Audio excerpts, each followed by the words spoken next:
Graça e paz. Eu sou o pastor Fernando Fernandes, da Primeira Igreja Batista em Penápolis, aqui no interior de São Paulo.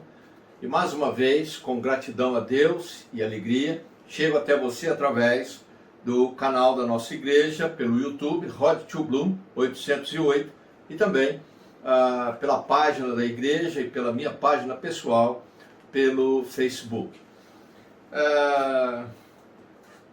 Quero falar sobre a possibilidade de um alívio. A possibilidade de um alívio.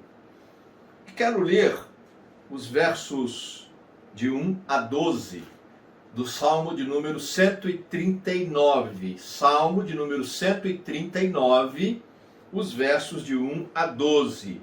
A Bíblia diz assim: Senhor, tu me sondas e me conheces.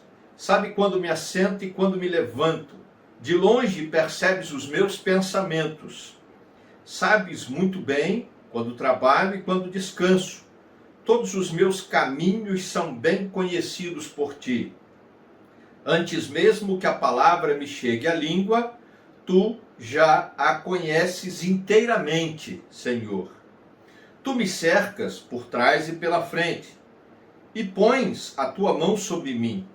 Tal conhecimento é maravilhoso demais e está além do meu alcance. É tão elevado que não posso atingir. Para onde irei eu escapar do teu espírito? Para onde poderia fugir da tua presença? Se eu subir aos céus, lá estás. Se eu fizer a minha cama na sepultura, também lá estás.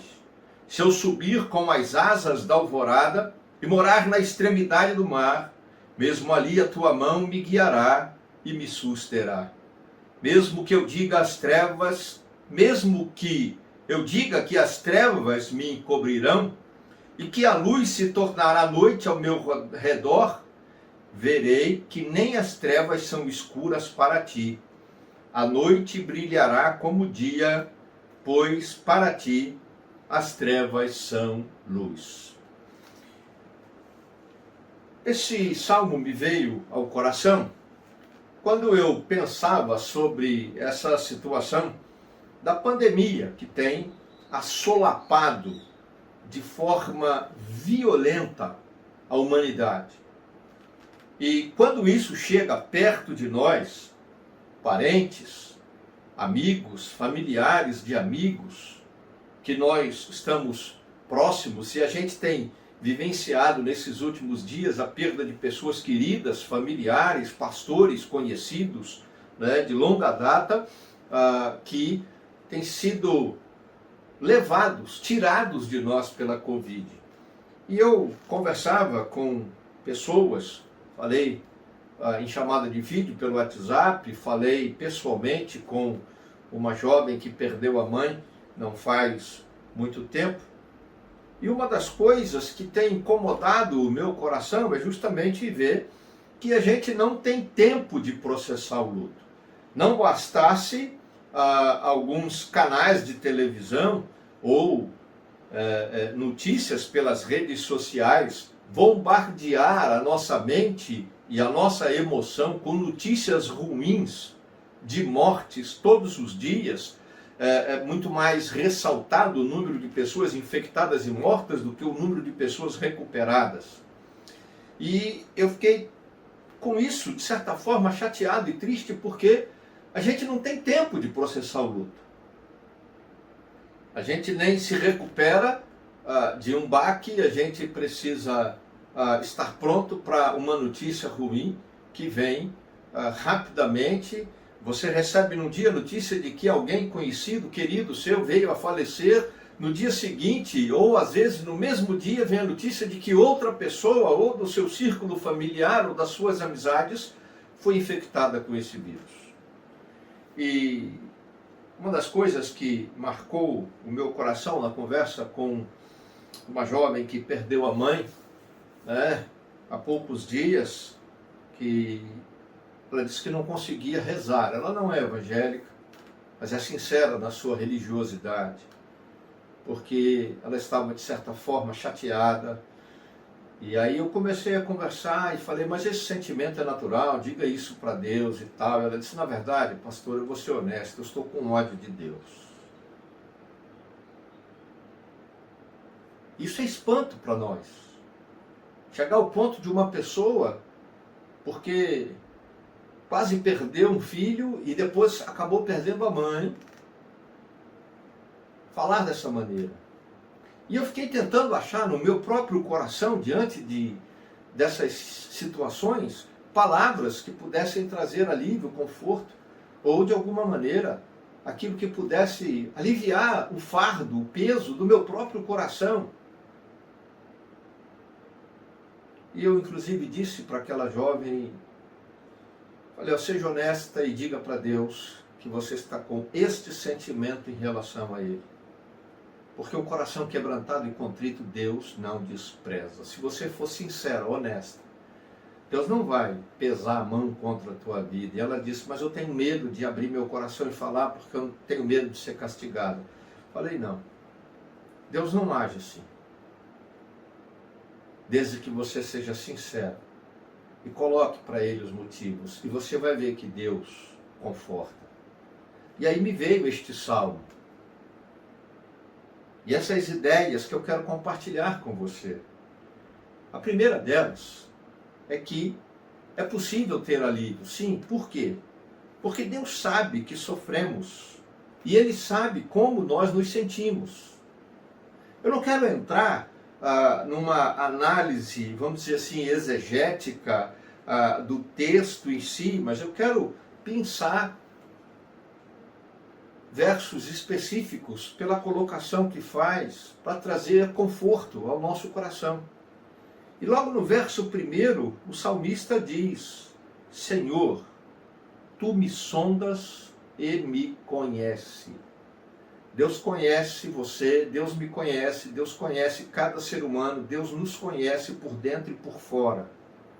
Ele conhece as nossas emoções, Ele sabe dos nossos sentimentos, Ele sabe do nosso estado psicológico, Ele sabe se as nossas emoções são positivas ou negativas, Ele sabe como está o nosso estado físico, se estamos abatidos, se estamos eufóricos, se essa euforia ou abatimento, esse abatimento vem porque estamos aborrecidos ou porque estamos alegres. Porque Ele sonda, Ele olha, e Ele olha por dentro e de dentro para fora. Então Deus sabe que sofremos, Deus sabe que você está sofrendo, Deus sabe que nós estamos sofrendo diante de toda essa situação. E outra coisa que eu acho interessante à luz desse texto, e agora dando um salto para o verso 5, para dizer por que eu acredito na possibilidade de conforto, porque além de Deus saber, como diz o verso 1, que nós sofremos e como nos sentimos, Ele não nos abandona à própria sorte. Ele não nos abandona às consequências das nossas emoções. Ele sempre cuida de nós. Podemos não entender, podemos não saber como, podemos achar que não recebemos o cuidado de Deus. Mas o texto é claro no verso 5 e diz, Tu me cercas por trás e pela frente, pões a Tua mão sobre mim. Mesmo que achemos que o sofrimento que enfrentamos ou que padecemos seja o pior dos piores, como se expressa na perda da mãe, de um pai, de um filho, de um parente, um amigo, um irmão querido, um companheiro, pessoas próximas de nós, Deus está cuidando. Acredito que Ele tenha um propósito em tudo isso. E Ele põe a sua mão de poder e graça sobre nós. E Ele cuida. Deus não nos abandonou a fim de que vivêssemos jogados de uma emoção negativa para uma positiva, de um padecimento para o outro. Não. Devemos ter em mente de que o cuidado de Deus não é uma promessa e muito menos uma garantia de que nós não vamos enfrentar nenhum problema, nenhuma crise. Porque a promessa de Deus é que Ele estará conosco sempre, cuidando de nós, trazendo conforto ao coração, mesmo que demore um tempo, mas trazendo a compreensão do propósito dEle para aquilo que passamos, ensinando, dando experiência, promovendo crescimento, maturidade espiritual cristã, a fim de que nós possamos sempre, de fato, confiar nele. E por fim, por que eu acredito na possibilidade de um conforto? Porque a melhor coisa que podemos fazer numa situação como essa é abrir o coração e falar para Deus da nossa frustração. Porque não há como fugir de Deus. Não há como fugir de Deus. Versos 7 a 12 e depois do 13 em diante, isso fica bem claro. Para onde poderia eu escapar do teu Espírito, da presença de Deus? Para onde poderia eu fugir da tua presença? São afirmações idênticas dentro do paralelismo da poesia hebraica. Frases ditas com palavras diferentes, às vezes sinônimas, às vezes não, mas que têm o mesmo sentido, o mesmo objetivo, e elas são escritas assim para reforçar a ideia, a tese. E a ideia aqui é justamente essa: não tem um lugar no universo para onde se possa ir, para se esconder de Deus, para fugir de Deus, porque estamos aborrecidos com Ele, porque estamos chateados com a nossa vida, estamos entristecidos com os problemas que padecemos. Então, se não tem, e aí ele usa essas figuras: se eu subir para o céu, é a morada de Deus. Se eu for para a sepultura, tu estarás também. Se eu subir como asas da alvorada e for morar na extremidade do mar, até ali mesmo a tua mão me guiará, a tua mão direita me sustentará. Se for trevas, elas não são escuras para ti. Então não tem. A noite brilhará como o dia, pois para ti as trevas são luz. Deus é luz. Trevas é ausência de luz. E aonde Deus está, não há trevas.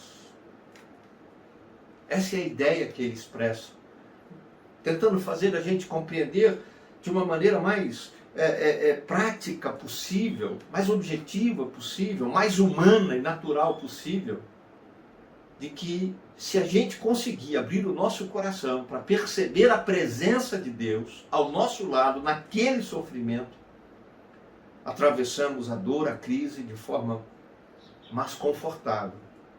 O consolo de Deus chega para a gente, o conforto chega mais rápido. Porque Deus sabe que sofremos. Deus sabe como nos sentimos no momento do sofrimento. Deus não nos abandonou à mercê do sofrimento e da dor. Ele sempre cuida de nós, até mesmo quando um problema faz doer a alma e o espírito e torna o sabor da lágrima muito amargo, como o fel. Mas Deus tem o poder de tornar essas lágrimas amargas em bálsamo do Espírito Santo, que conforta, que consola, que refrigera a alma. Basta que a gente consiga abrir o coração, a mente, para perceber a presença de Deus, tendo o entendimento de que não há como fugir de Deus, se esconder de Deus. Ele está presente aí, do seu lado, aqui, do meu lado, ao nosso lado, para trazer conforto para o nosso coração. Querido Deus e Pai, Eu oro e intercedo agora pelas pessoas que estão sofrendo, que estão enlutadas, que têm parentes enfermados pela Covid ou qualquer outra enfermidade. Aqueles que choram, que padecem, que sofrem. Aqueles que, porventura, estejam revoltados com o Senhor por causa da dor e do sofrimento. Ó Deus, em nome de Jesus, abre a nossa mente, o nosso coração. Ajuda-nos a perceber, a enxergar, a sentir a Tua presença santa e gloriosa. O Teu cuidado, Deus, o Teu conforto. Ajuda-nos a perceber que o Senhor tem um propósito em tudo isso. E esse propósito é de abençoar a nossa vida. Tem misericórdia, perdoa se pecamos. Mas derrama a Tua bênção e o Teu conforto sobre aqueles que com sinceridade derramam lágrimas, derramam o coração diante do Senhor agora. Ó Deus, eu abençoo a vida, a casa de cada um que nos assiste. Eu profetizo a Tua bênção, o Teu conforto, a cura, a Tua provisão sobre esses queridos. Profetizo graça de salvação. E faço assim orando por fé no nome santo e poderoso de Jesus Cristo. Amém.